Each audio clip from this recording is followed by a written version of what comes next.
Good morning. You're watching DD News. I'm Preeti presenting this edition of Breakfast News this morning. In the next 1 hour, we'll get you through everything that's making it to the headlines.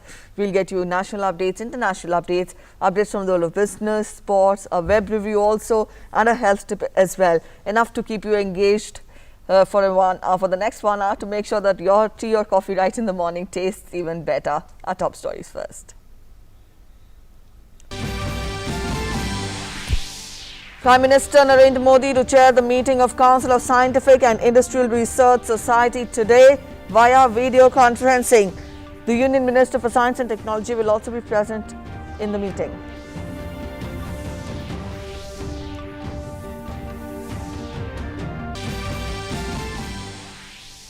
Prime Minister Narendra Modi interacts with students and their guardians through a video link, gets their feedback on the cancellation of Class 12 board exams. Prime Minister says the decision to scrap the exams was taken in the interest of students.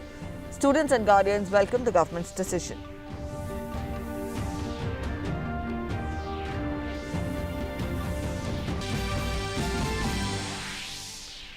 Prime Minister Narendra Modi, on a telephonic conversation with Kamala Harris, appreciates the support and solidarity of the US community to India.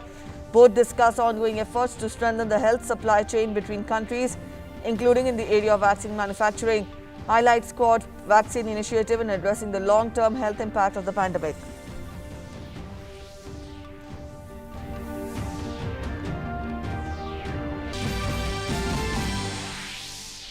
Chief Economic Advisor KV Subramanian says the country's economy to start recovering from next month.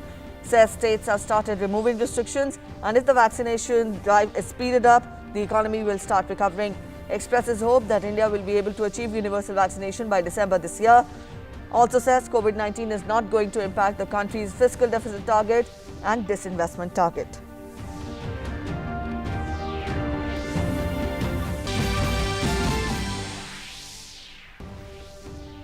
US President Joe Biden to expand US investment ban on Chinese firms. The ban to come into effect on 2nd of August, hitting 59 firms, including communications giant Huawei.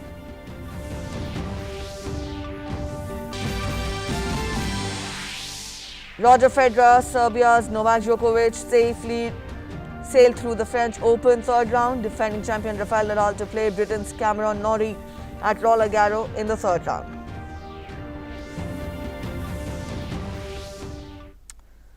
All right, those are the top stories. Let's get to the news in detail. Now, Prime Minister Narendra Modi will chair the meeting of Council of Scientific and Industrial Research Society via video conferencing.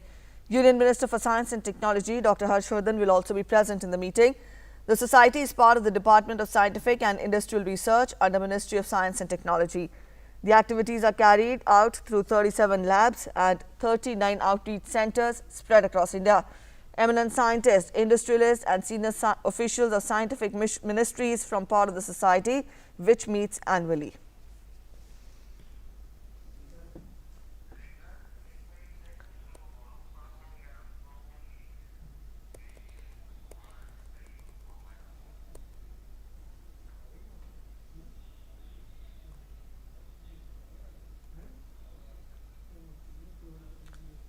Prime Minister Narendra Modi interacted virtually with students and their guardians on Thursday in a surprise appearance after cancellation of Class 12 board exams. The Prime Minister urged students never to worry about their exams and said that the decision to scrap the board exams was taken in their interest. Both the students and guardians were delighted to interact with the Prime Minister and welcomed exam cancellation.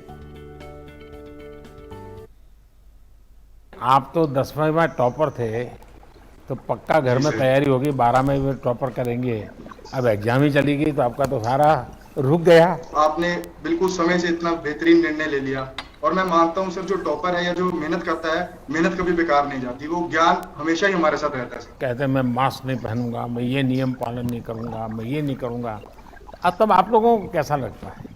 जब लोग mask नहीं डालते या Covid guidelines को follow नहीं करते तो बहुत उस टाइम पे डिसअपॉइंटिंग लगता है। आप परसों तक तो यानी 1 तारीख सुबह तक तो इस मूड में थे कि आज ये पढ़ूंगे, कल ये पढ़ेंगे, सुबह 5 बजे उठेंगे, 4 बजे उठेंगे, ये करेंगे, वो सब सोचा होगा, कई टाइम टेबल बनाया होगा। अचानक सब चला गया। पहले तो बहुत ज्यादा खुशी हुई कि फाइनली अब एक स्ट्रेस कम हुआ कि अब हमें पता है कि हमें सिर्फ हमारे कॉम्पिटिटिव एग्जाम के लिए पढ़ना है। सर आपका डिसीजन बहुत अच्छा था सर, क्योंकि सर सलामत तो पगड़ी हजार। वाह वाह वाह। सर सलामत तो रखना पड़ेगा। हाँ, वर्तमान परिस्थितियों को देखते हुए यह निर्णय बिल्कुल सही है, क्योंकि बच्चों की सुरक्षा और सेहत सर्वोपरि है। एग्जाम्स जब कैंसिल हो गए हैं, हमें जितना एक्स्ट्रा समय मिला है, मैं उसका अपने एंट्रेंस एग्जाम्स की तैयारी में, अपने कॉम्पिटिटिव एग्जाम्स की तैयारी में उपयोग करूंगी। आजादी के 75 साल हो रहे हैं सर क्या आप लोग आजादी के जंग में आप जिस जिले में रहे वहां क्या घटना हुई थी, आजादी के समय क्या हुआ था, उस पर एक बड़ा अच्छा ऐसे लिख सकते हैं क्या? Yes sir. पक्का? Yes sir. चलिए बढ़िया। चलिए मुझे बहुत अच्छा लगा आप सबसे बात करने का मुझे मौका मिला, और मेरा ये विश्वास और दृढ़ हुआ है कि भारत का युवा पॉजिटिव भी है और प्रैक्टिकल भी है। कोरोना की मुश्किलों के बीच हमें ये लेसन्स करीब से देखने का, समझने का, जीने का एक प्रकार से नए तरीके से अवसर मिला है। सबको लग रहा है ठीक है आफत आई है, लेकिन हम विजयी होकर के निकलेंगे। और जैसा मैंने कहा 5 जून पर्यावरण दिवस है, कुछ न कुछ कीजिए एनवायरनमेंट के लिए, क्योंकि ये पृथ्वी को, प्रकृति को बचाना हम सबका दायित्व बनता है। उसी प्रकार से 21 जून याद है ना, अंतर्राष्ट्रीय योगा दिवस है, और यूएन में ये निर्णय जितने हुए ना, ये योगा दिवस ऐसा है कि दुनिया के सबसे अधिक देशों ने उसका समर्थन किया। यूएन में करीब करीब सब देशों ने समर्थन किया, पहले कभी ऐसा हुआ नहीं था। तो ये योगा दिवस में आप भी अपने परिवार में रह करके योगा को जरूर अपनाइए, योगा कीजिए। और मैंने कहा बहुत सारे मैचेज हैं, ओलंपिक्स हैं, जानना चाहिए हमारे देश के कौन होनहार खिलाड़ी इस बार ओलंपिक में जा रहे हैं। ओलंपिक में जाने वाले खिलाड़ियों ने कितनी मेहनत की है। मुझे विश्वास है कि हम सब नौजवान इस समय का मैक्सिमम सदुपयोग करेंगे। इस कोरोना कालखंड में जैसे वैक्सीनेशन करना है, आपके परिवार में भी कुछ लोग होंगे जो पढ़े लिखे नहीं होंगे, तो उनका रजिस्ट्री वगैरह करने का काम आप कर सकते हैं। अगल बगल के लोगों की रजिस्ट्री करवा करके काम करोगे, और जब भी जैसे जैसे वैक्सीन आती जाएगी, वैक्सीन लोगों को मिलती जाएगी, तो सेवा के भाव से भी जरूर किसी न किसी काम से जुड़िए। Prime Minister Narendra Modi spoke on phone with US Vice President Kamala Harris yesterday. The US Vice President informed Prime Minister about US plans to make vaccines against COVID-19 available to other countries, including India, under its strategy for global vaccine sharing. The Prime Minister expressed his appreciation to the US Vice President for the US decision, as well as for all other forms of support and solidarity that India has received in recent days from the US government, businesses and the Indian expatriate community in the US. The leaders discussed the ongoing efforts to strengthen health supply chain between the US and India, including in the area of vaccine manufacturing. They highlighted the potential of India-US partnership as well as the Quad vaccine initiative in addressing the long-term health impact of the pandemic. Prime Minister also expressed hope to welcome Vice President Harris in India soon after normalization of the global health situation. The distribution is under 2 categories: A, through COVAX initiative, and B, directly to neighbors and partner countries. Now, India will figure in both categories and will get vaccines as per allocation under COVAX and direct supply. So first would be the COVAX initiative, in which India is included in Asia. And second, through direct supply to neighbors and partner countries that include India, Korea, Canada, and Mexico. The US administration has stated that rest of tranches are expected soon. Chief Economic Advisor K.V. Subramanian has said that the country's economy will start picking up recovery from next month. Acknowledging the efforts made in the fight against the pandemic, he said that since states have started removing restrictions and the vaccination drive is speeded up, the economy will start recovering. He further expressed hope that India will be able to achieve universal vaccination by December this year, and he was confident that COVID-19 is not going to impact the country's fiscal deficit target and disinvestment target. जब पहले तिमाही के आंकड़े आए थे, जिसके जब lockdown के कारण जो जीडीपी में 25% की गिरावट आई थी, तब मैंने कहा था कि आगे चलकर जो है स्थिति काफी सुधरेगी। मैंने कहा था कि जीडीपी ग्रोथ में जो है वी शेप रिकवरी आएगी, क्योंकि दूसरी तिमाही के नंबर के आंकड़े जो है बेहतर रहेंगे, और ये भी कहा था कि तीसरी तिमाही में थोड़ा सा ये पॉजिटिव रहेगा, नेगेटिव नहीं रहेगा, पॉजिटिव ग्रोथ रहेगा, और चौथी तिमाही में और तेजी आएगी। ये मैंने तब 31 अगस्त को कहा था, जब पहली तिमाही नंबर के आंकड़े आए थे, और जैसा हमने अनुमान लगाया, ये जो रिकवरी है जीडीपी ग्रोथ में, जो वी शेप रिकवरी है, वो वैसा ही आया है। India's nationwide vaccination campaign is gathering pace, and soon another indigenous vaccine will get added to the mix apart from the imported ones. The Union Health Ministry has made advance payment of 1,500 crore rupees to reserve 30 crore doses of Hyderabad-based manufacturer Biological E. The vaccine is currently undergoing phase 3 clinical trials after showing promising results in the first and the second trial. We get you more. The strategy of test, track, treat and vaccination has been successful in containing the second wave of coronavirus pandemic to a certain extent. Now, the focus is on making vaccines available at a large scale to give further impetus to the vaccination campaign. Even as efforts to get vaccines from global players like Pfizer and Moderna are on, the Union Ministry of Health has finalized arrangements with Hyderabad-based vaccine manufacturer Biological E to reserve 30 crores of COVID-19 vaccine doses. These vaccine doses will be manufactured and stored by the firm from August to December 2021. An advance payment of 1,500 crore rupees will be made to the pharma company by the Union government. The COVID-19 vaccine of Biological E is currently under phase 3 clinical trial after showing promising results in phase 1 and 2 clinical trials. The vaccine being developed by Biological E is an RBD protein subunit vaccine and is likely to be available in the next few months. The Biological E COVID vaccine candidate has been supported by the Government of India from preclinical stage to phase 3 studies. The Department of Biotechnology has not only provided financial assistance in terms of grants in aid of over 100 crore rupees, but has also partnered with Biological E to conduct all animal challenge and assay studies through its Research Institute Translation Health Science Technology Institute, THSTI, Faridabad. Meanwhile, clinical trial of Bharat Biotech's Covaxin on children has started at AIIMS in Patna. So far, it has been administered to 3 children.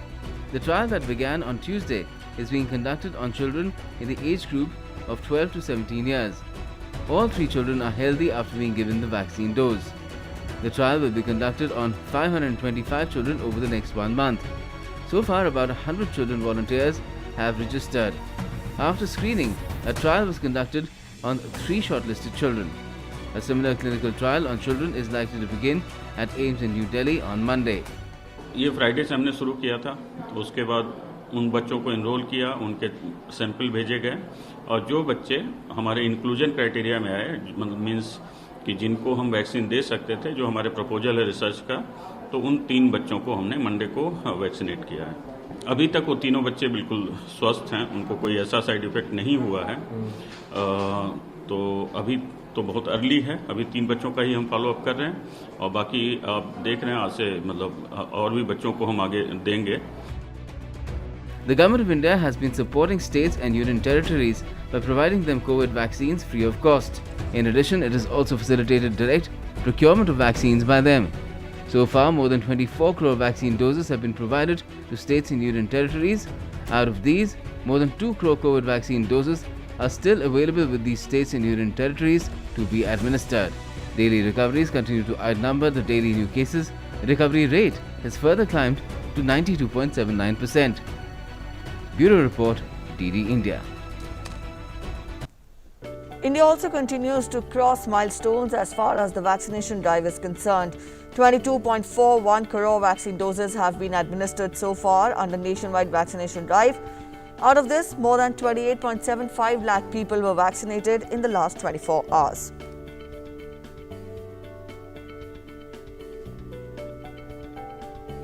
Maharashtra government on Thursday evening clarified that the existing restrictions on account of COVID-19 have not been lifted anywhere, contrary to the announcement made by Minister Vijay Wadetiwar. Now, according to a statement from the Chief Minister's office, relaxation of restrictions as per the situation in different areas is only under consideration and no decision has been taken. Last week, the government had announced that the restrictions imposed in April this year would continue till June 15th. The Chief Minister's office also said that the degree of relaxation will be decided as per level of severity and guidelines on whether to relax the curbs or further strengthen them will be announced soon.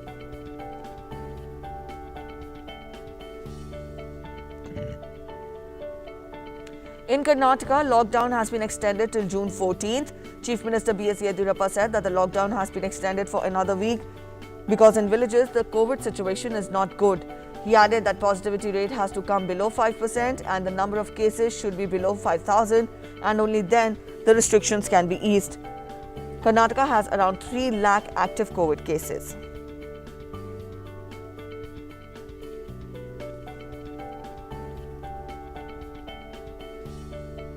Indian Railways continues its journey of bringing relief by delivering liquid medical oxygen to various states across the country. So far, it has delivered over 24,387 metric tons of liquid medical oxygen in more than 1,438 tankers to various states across the country. Notably, 352 oxygen expresses have completed their journey so far and have brought relief to various states. Also, 3 loaded oxygen expresses are on the run with more than 194 metric tons of liquid medical oxygen in 11 tankers. Oxygen relief by oxygen expresses reached out to 15 states, including delivering of over 2,100 metric tons of liquid medical oxygen each to Andhra Pradesh, Tamil Nadu, Karnataka and Telangana. It is worth mentioning that oxygen expresses started their deliveries 40 days back on 24th of April in Maharashtra with a load of 126 MT. It is Indian Railways' endeavour to deliver as much liquid medical oxygen possible in the shortest time possible to the requiring states.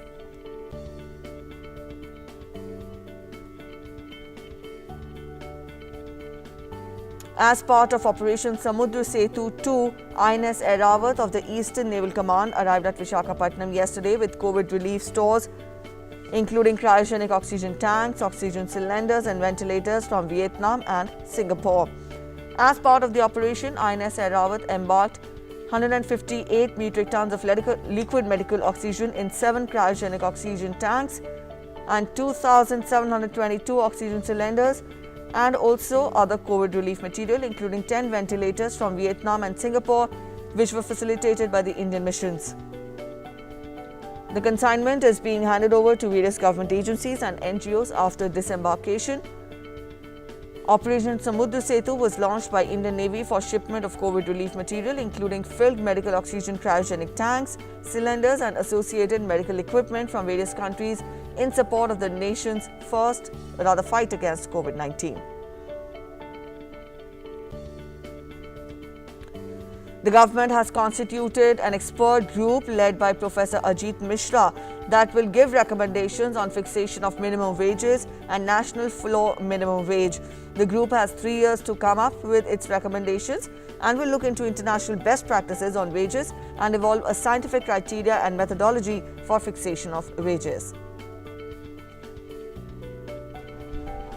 The Ministry of Labour and Employment has issued an order and has constituted the expert group to provide technical inputs and recommendations on the fixation of minimum wages and national floor minimum wages. The group has been constituted for a period of 3 years from the date of notification.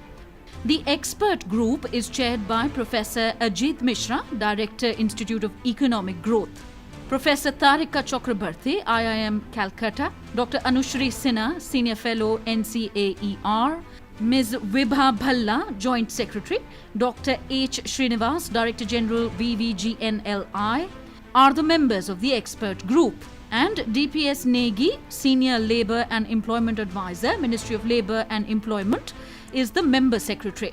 The expert group will give recommendations to the government on minimum wages and national floor wage. To arrive at the wage rates, the group will look into the international best practices on the wages and evolve a scientific criteria and methodology for fixation of wages. In order to have a uniform wage structure and to reduce the disparity in minimum wages across the country, the concept of national floor level minimum wage as a non-statutory measure was mooted on the basis of the recommendations of the National Commission on Rural Labour (NCRL) in 1991. On the basis of increase in the consumer price index, the central government has revised the national floor level minimum wage from 160 rupees to 176 rupees per day with effect from 1st of June 2017. Central government to fix national floor wages is one of the salient features of the Labour Code, the Code on Wages 2019. With Bureau Inputs, DD India. INS Sandhyak, the first of its class indigenously designed and built hydrographic survey ship of the Indian Navy, will be decommissioned today after serving the nation for 40 years. The decommissioning ceremony of INS Sandhyak will be held at Naval Dockyard, Visakhapatnam, and will be a low-key event attended only by the in-station officers and sailors with strict observance of COVID protocols. The ship was commissioned to the Indian Navy on 26 February 1981. Since then, she has been the alma mater, nurturing the hydrographers of Indian Navy, thereby laying the foundation of complete hydrographic coverage of the peninsular waters. Also, the success of her design paved way for all the survey ships of Indian Navy in various modifications till recently. India's best mega food park was launched yesterday in Raipur in Chhattisgarh under the Mega Food Park scheme. Now, this plant will benefit more than 25,000 farmers by doubling their income. We get more in this report. The Ministry of Food Processing Industries is focusing on boosting the food processing industry so that the agriculture sector grows, causing the doubling of the farmers' income. This is part of the Atmanirbhar Bharat initiative promoted by Prime Minister Narendra Modi, which is why the Modi government has started a mega food park scheme in the country. The Union Minister for Food Processing Industries, Narendra Tomar, today inaugurated the Indus Best Mega Food Park in Raipur in Chhattisgarh. Tomar said that the mega food park will ensure value addition, longer shelf life for farm produce, better price realization for farmers, excellent storage facility, and will provide an alternate market for farmers in the region. The park will also provide direct and indirect employment to about 5,000 persons and benefit about 25,000 farmers. This park will not only reduce wastage of agricultural produce but will also ensure value addition. It will contribute to doubling the farmers' income and will also help in bringing more investments to Chhattisgarh. The Indus Best Mega Food Park has been set up in 63 acres of land at a project cost of Rs 145 crores. This mega food park will benefit the people of Raipur district as well as other districts of Chhattisgarh such as Durg and Bilaspur. In New Delhi, this is Nandita Dagar for DD News. All right, up next, we get you all the international news in our segment Across the Globe.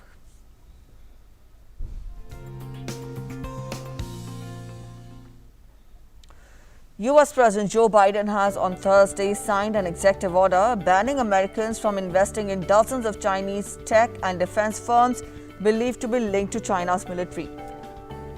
The new executive order will come into effect on 2nd of August and will hit 59 firms, including communications giant Huawei. The list of firms will be updated on a rolling basis.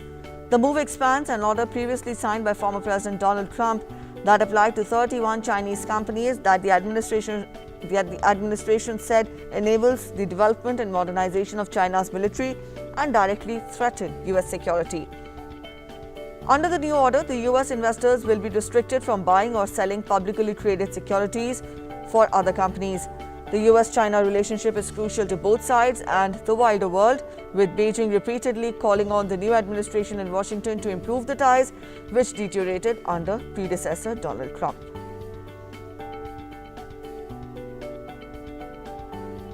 Former Vice President Mike Pence on Thursday called the riots on Capitol Hill a dark and tragic day in American history, saying that he is not sure that he and former President Donald Trump will ever see eye to eye on that day. The speech appeared to signal Pence's intention to remain in the Republican conversation as the party tries to rebound from losing the White House and the U.S. Senate in 2020 elections. Pence and Trump had a bitter ending at White House after Pence refused Trump's entries to try to block the certification in Congress of Biden's Electoral Congress win on January 6. Now, that same day, pro-Trump protesters stormed the U.S. Capitol and delayed the certification. January 6th was a dark day in the history of the United States Capitol. But thanks to the swift action of the Capitol Police and federal law enforcement, violence was quelled. The Capitol was secured. And that same day, we reconvened the Congress and did our duty under the Constitution and the laws of the United States. You know, President Trump and I have spoken many times since we left office. And I don't know if we'll ever see eye to eye on that day. But I will always be proud of what we accomplished for the American people over the last 4 years.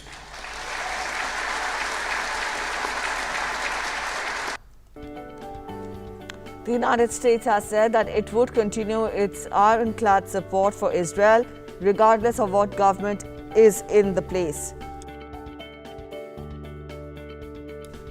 U.S. State Department spokesman Ned Price said that nothing will change between both the countries, even if there is change in regime in Israel. Israeli Prime Minister Benjamin Netanyahu is facing the prospect of an end to his 12-year run as premier, as his political opponents have agreed on forming a government of left-wing, centrist and right-wing parties.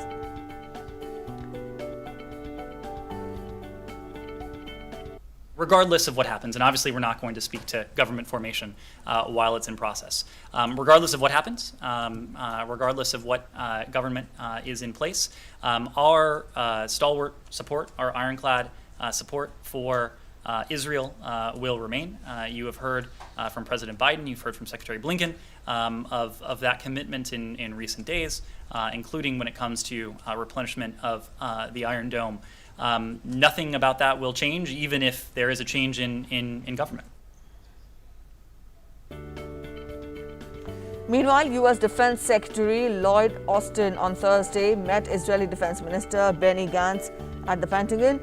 Both the leaders reaffirmed their commitment to Israel's security. In the meeting with Gantz, Austin said that U.S. administration fully supports Israel's right to defend itself against rocket attacks fired indiscriminately by Hamas and other Gaza-based militants against Israeli civilians.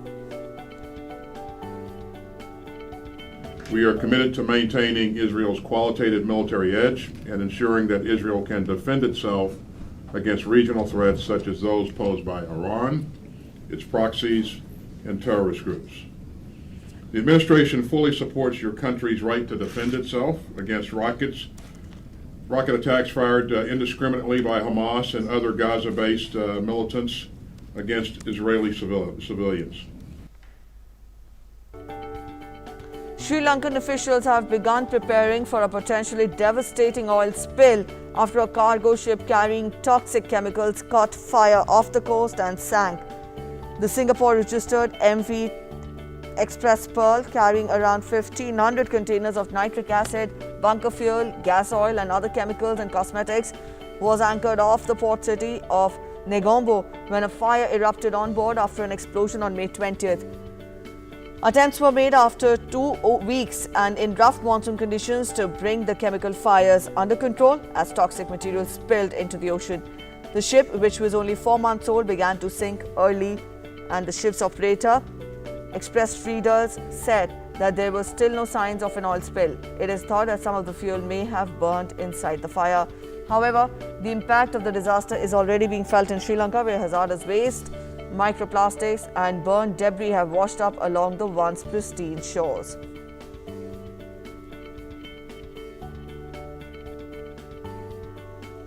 The European Union's top court on Thursday said that Germany has been persistently violating European Union limits on air pollution. The German government had failed to adopt measures to ensure compliance with EU air quality rules and must comply now or face financial penalties. The European Union Court of Justice said from 2010 to 2016, Germany breached the EU's annual limits for nitrogen dioxide pollutants in 26 zones. But rather among them are Berlin, Stuttgart, Munich, Cologne and Dusseldorf. Stuttgart and Rhein-Main also broke hourly nitrogen dioxide limits in that period. Germany persistently violated European Union limits on air pollution, says EU's top court.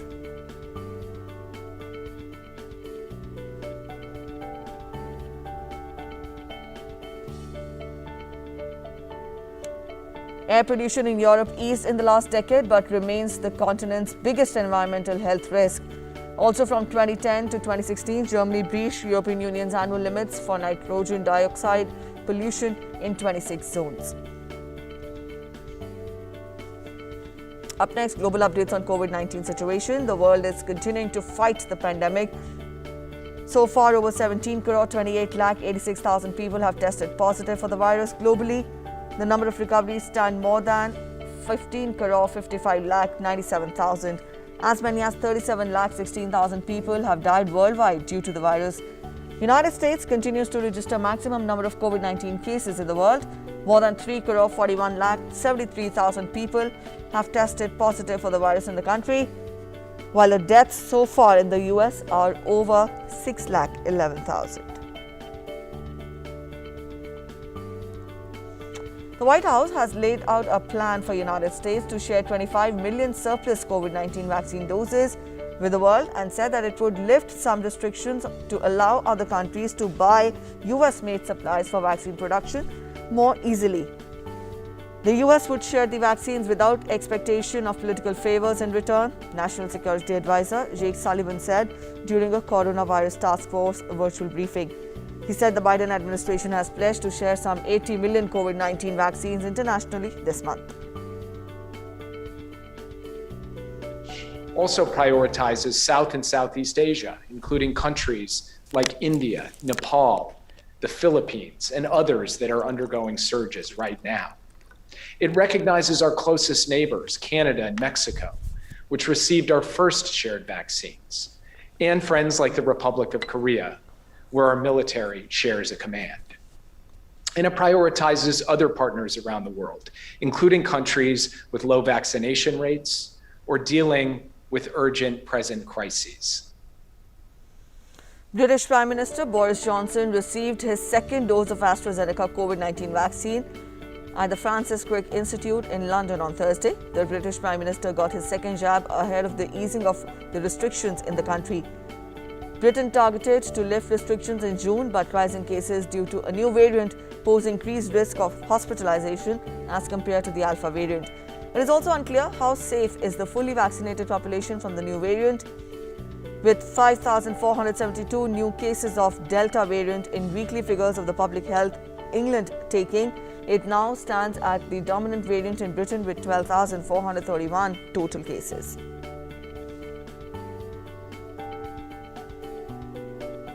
Britain's decision to remove Portugal from its quarantine-free travel on Thursday met with frustration and anger among tourists visiting the country. The decision by Transport Minister essentially shuts down UK's leisure travel market and deepening the pandemic crisis for airlines. The travel restrictions were lifted on May 17th, with Portugal as the only big destination open to travel for the Britishers.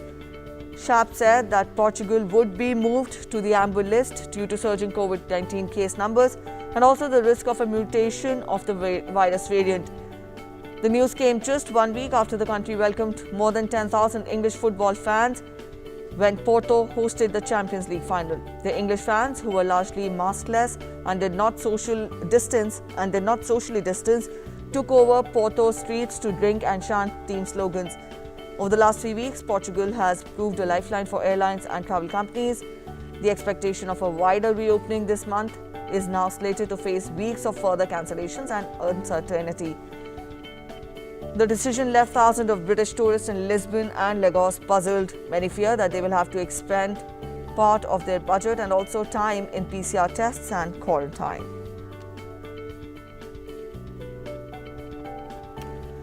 And back home, we up next get you BizBuzz, wherein we get you all the updates related to the world of business.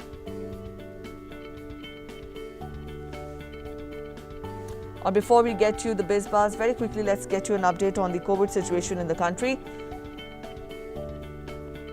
2,07,071 recoveries were recorded in the last 24 hours, taking the cumulative total of recovered patients to 2,65,97,655. With this, the recovery rate currently stands at 93.08%. India's total active caseload stands at over 16.35 lakh today. The country's present active caseload consists of 5.73% of the total positive cases. The fatality rate stands at 1.19%.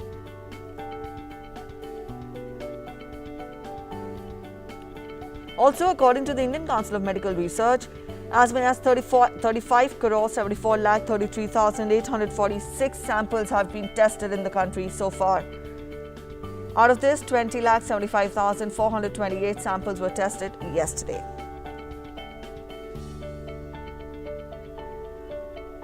Up next, we get to Biz Buzz.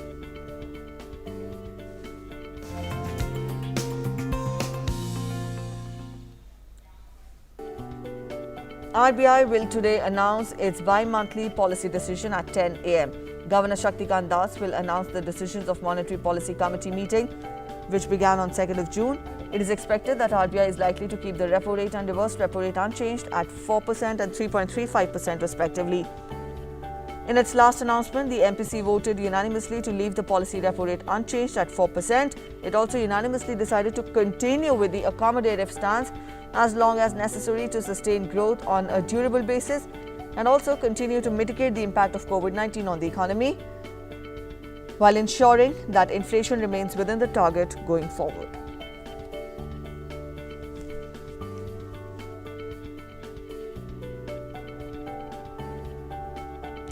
To get us more on that, Shama Mishra is joining us. Shama, today the RBI will be announcing the bi-monthly policy decision, and it is expected that the accommodating stance will be followed and the policy rates will not be faltered with, will not be touched upon. Tell us more, what are the important areas of concerns that will be kept in mind while reviewing the policy? Well, the MPC has already begun on 2nd, and today the decision will be announced at around 10 when the Governor Shaktikant Das would be addressing the nation.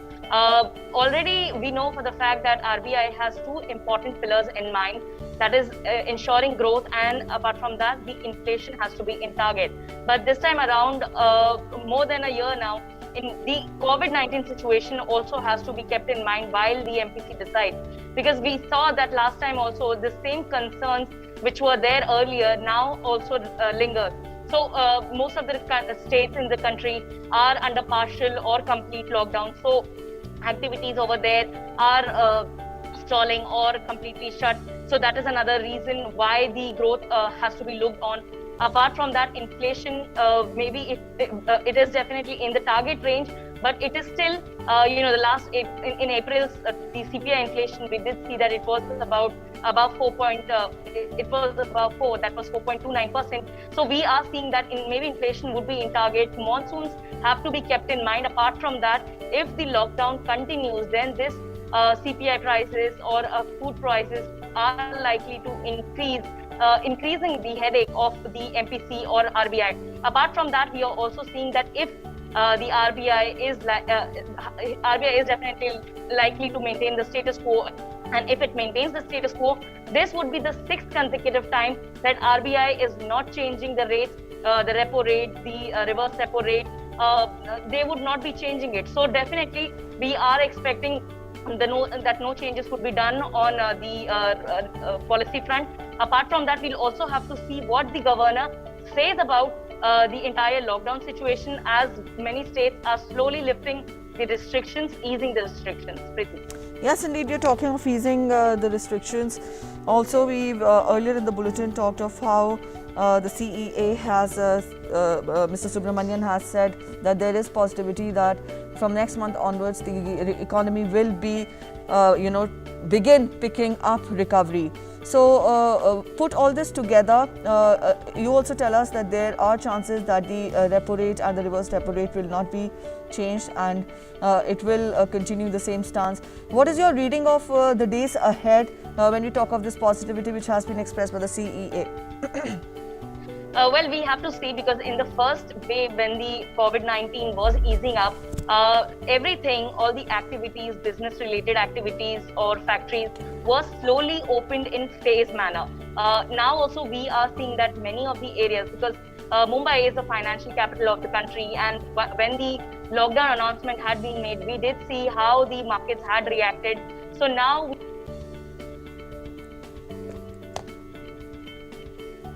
Shama, we cannot get your audio.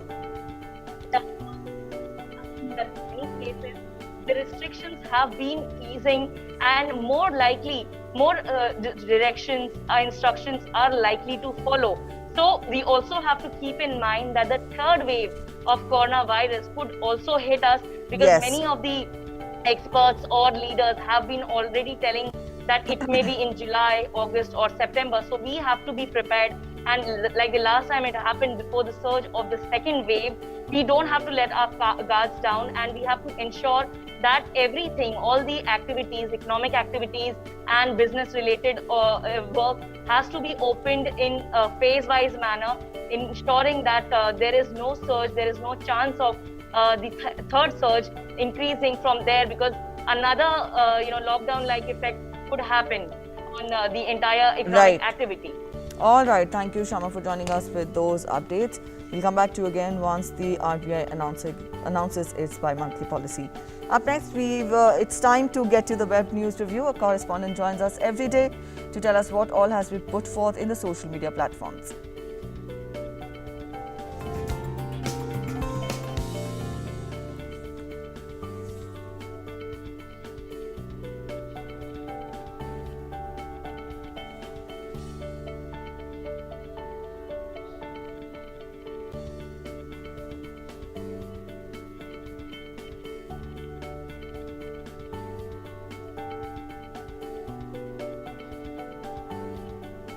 All right, to get us the web news review today, Abhishek is joining us. Abhishek, good morning. Let us know what all headlines have you picked up for us from the social media platforms. Good morning, Preeti. The first headline that I'm picking is from the Indian Express, where the Bihar government's decision to reserve 33% seats in engineering and medical colleges is the headline. It could be, one of the first state that has proposed to reserve 33% seats to girls in medical and engineering colleges. With this, government is planning two new bills, the Bihar Engineering Universities Bill and Bihar Medical Education Bill, in the next assembly session to give formal shape to the proposal. Next news is from The Hindu, where Supreme Court has, in a judgment, has said that CBSE cannot deny students name change on certificate. It has said the court has ordered the CBSE to take immediate amend by the laws and incorporate a mechanism outlined in the judgment for recording corrections or changes as the case may be in the certificate already issued by the court. Supreme Court has also found it as a part of free speech to have their names corrected or changed in the CBSE board certificates. Next news is from the Times of India, where the news is from Jharkhand, where in Bokaro, 6 persons were arrested, 7 persons were arrested with 6 kg of uranium. Uranium is highly radioactive substance. We know that it is used on very sensitive weaponry and other products also. So it is surely it's a very sensitive and sensational arrest that Jharkhand police has made. These culprits were trying to find customers, and they had fixed price of uranium that they had got about 50 lakh rupees per kg. The next is news from Business Standard, where the insurance body has said that general insurance body, which is an umbrella organization which formalizes the rules and regulations around how should be the insurance company be going about their businesses. They have it has said that the claims for insurance or medical claims should be settled within an hour. This is surely a welcome step, and it will give a lot of respite and strength to people who have been suffering in this COVID pandemic with various of medical problems, and financially also dealing with the same at the same time. So surely a welcome step, and it will give a lot of respite to the people who have been dealing with COVID pandemic and other hospital bills.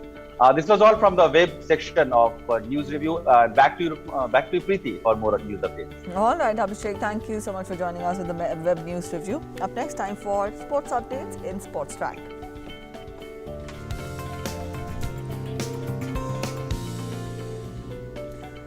The Indian men's and women's cricket teams arrived in London ahead of the World Test Championship final and the England series.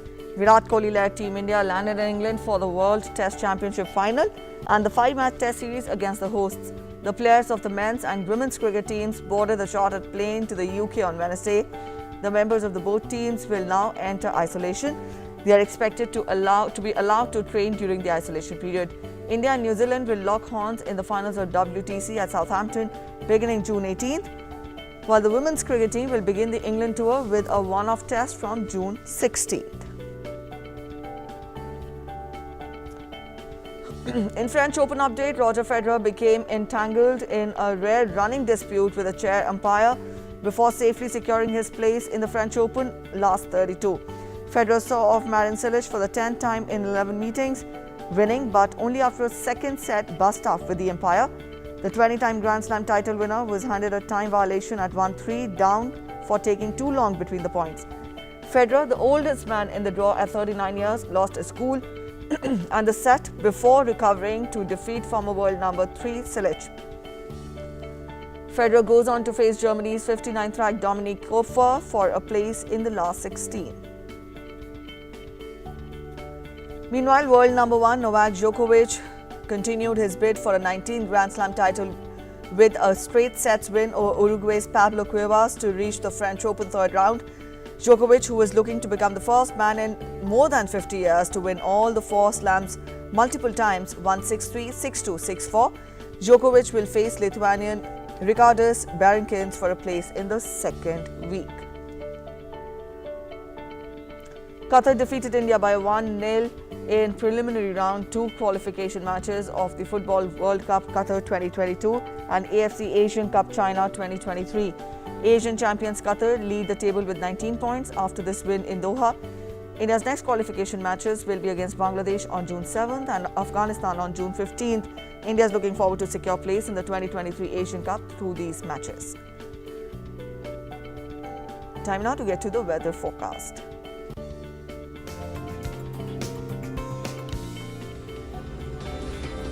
According to the Met Department's picture, southwest monsoon is likely to advance into remaining parts of South Arabian Sea, some parts of Central Arabian Sea and also Kerala and Lakshadweep and Tamil Nadu, Puducherry and also some parts of Karnataka, Rayalaseema, South and Central Bay of Bengal. Also, due to strengthening of lower level southwesterly winds, widespread rainfall is likely over northeastern states. Isolated heavy rainfall is likely over Arunachal Pradesh, Assam, Meghalaya, Nagaland, Manipur, Mizoram and Tripura. Under the influence of a trough at mean sea level of Karnataka Kerala coast and strengthening of westerly wind in lower tropospheric levels, scattered to widespread rainfall accompanied with thunderstorm, lightning and gusty winds, and isolated heavy fall is likely over Kerala and Karnataka. And now we take a look at temperatures across major cities of the country.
Alright, that's it in this edition of Breakfast News this hour. But keep wearing a mask, wear it correctly and properly, and keep following the COVID appropriate behavior. And before we go, we leave you with glimpses of the Disneyland Resort, which includes the original Disneyland and also adjacent California Adventure, reopened to the public on April 30th after being closed for more than a year due to the pandemic. On this occasion, the actors gathered in the costumes of Avengers superheroes. Take a look. Bye-bye.